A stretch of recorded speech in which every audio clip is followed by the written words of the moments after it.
স্বৈরাচার হাসিনার পতন ঘটিয়েছি।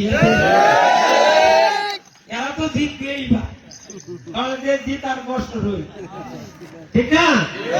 আর আমরা আজকে এই রাতের বেলায় দারুণ ভাবে আজকের এই খেলাটি এনজয় করেছি।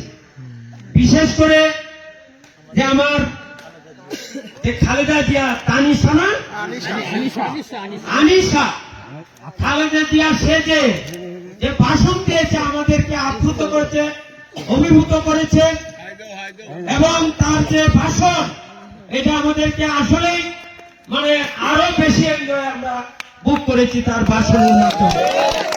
আশা করি আগামী দিনে সে দ্বিতীয় খালেদা জিয়ার আবির্ভাবে আবির্ভূত হবে আমাদের আনিশা।